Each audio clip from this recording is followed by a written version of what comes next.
ऐसे लोग होते हैं जो आते पंडाल में है और ध्यान उनका घर की ओर बना रहता है। ऐसे लोगों का कल्याण नहीं होता। श्री सुखदेव जी बोले, सुनो, एक बार नारद जी को शंका हुई थी।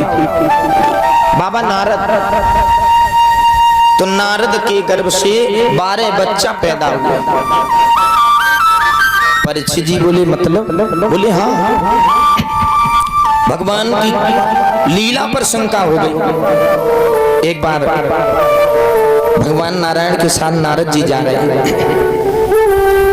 तो देखा कि एक सुवरिया,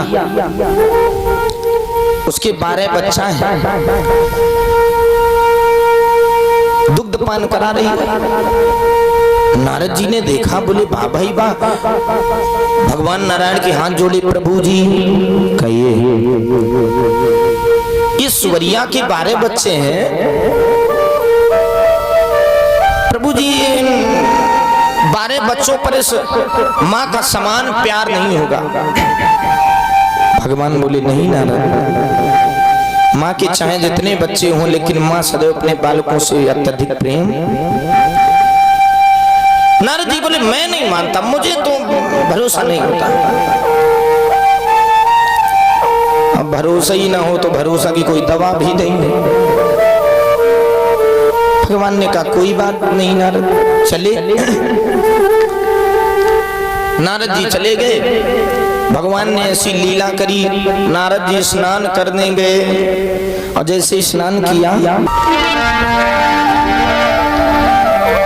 नारद बाबा ने लगाई एक डुबकी,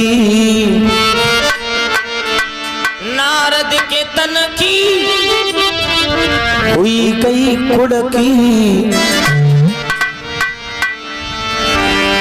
ऐसी लीला नारायण की और नारद बाबा बन गए लड़के।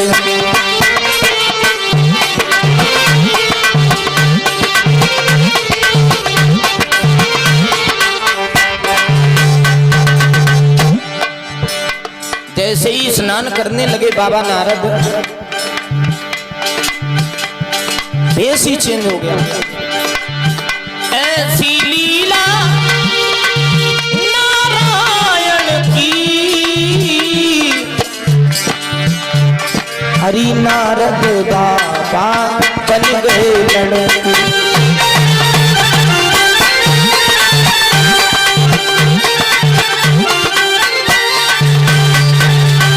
नारद जी ने जैसे डुबकी लगाई और जैसे ही बाहर आए तो नारद ने देखा स्त्री बन गई,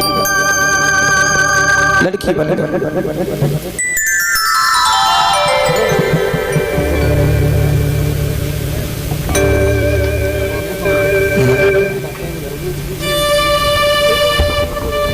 परम आदरणीय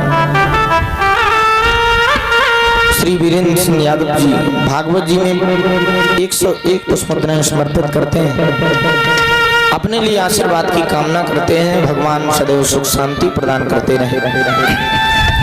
सुखदेव जी बोले, राजन, नारद जी जैसे लड़की परीक्षित जी बने, अब जैसे ही चले तो नारद जी का एक राजा के साथ गंधर्व विवाह हुआ।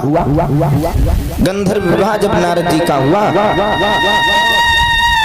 धीरे धीरे समय व्यतीत हुआ तो नारद के गर्भ से एक नाय 12 बच्चा पैदा भय। भगवानों ने सुत नायली नारद की। अब भगवान ने एक महात्मा बन करके नारद जो लड़की बने हैं उनके द्वार पर गए, भिक्षाम देही की आवाज लगाई। सो नारद जो लड़की बने बाहर आए, देखा कि नारद के पीछे लाइन लगी, कोई घुटनों के बल चल रहा है, कोई पैरों से चल रहा है, कोई नारद में गोद में लिए हैं, काऊ के कपड़ा पहने, काऊ के नाक से मोमबत्ती की फैक्ट्री चल रही है। हाँ, भगवान ने कहा क्यों? ये लड़के किसके? नारद जी बोले हमारे हैं। भगवान बोले तुम्हारे? हाँ हाँ। बोले एक लड़का हमें दे दीजिए। नारद जी बोले नहीं दूंगी। भगवान बोले नहीं नहीं, एक लड़का तुम लेके जाएंगे। नारद लड़की बने बोले नहीं दूंगी। तो यही चिल्लाए नहीं दूंगी नहीं दूंगी। भगवान ने अपनी लीला हटाई। नारद अपने असली भेष में आए, न कोई बालक है न कोई राजा। भगवान अपने भेष में आए। नारद ने हाथ जोड़ लिए, बोले प्रभु। भगवान ने कही कहो नारद, शंका दूर भई कि ना भई? नारद जी बोले प्रभु जी हमारी शंका तो वही उसी दिन दूर हो गई थी, जब दिन एक पैदा हो। तो भगवान की बड़ी कृपा है कि बस सुवरिया के 12 ही थे ना, तो सारी जिंदगी मतलब बच्चा। भगवान की लीला में कभी शंका नहीं करना चाहिए। और शंका रूपी पंछी यदि आपके दिमाग में बैठ गया ना, फिर परमात्मा की कथा में आपका ध्यान लग ही नहीं सकता। सती ने शंका की, कुंड में जली। भगवान शंकर को मालूम हुआ, 2 जटाओं को उखाड़कर जमीन पर पटका। वीरभद्र भद्रकाली पुत्र वीरभद्र को आदेश दे दिया, जाओ दक्ष के यज्ञ को विध्वंस कर दो।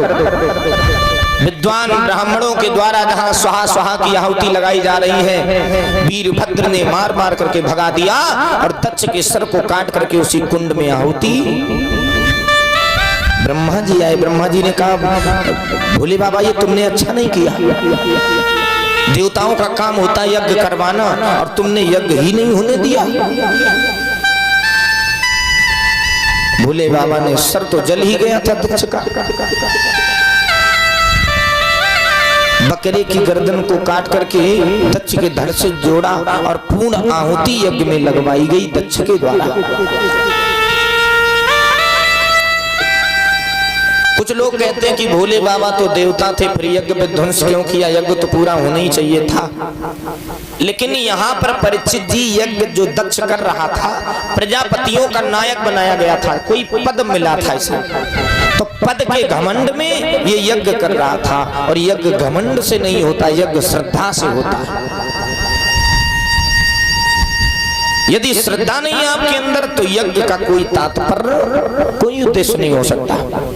श्रद्धा होनी चाहिए तभी यज्ञ सफल होता है।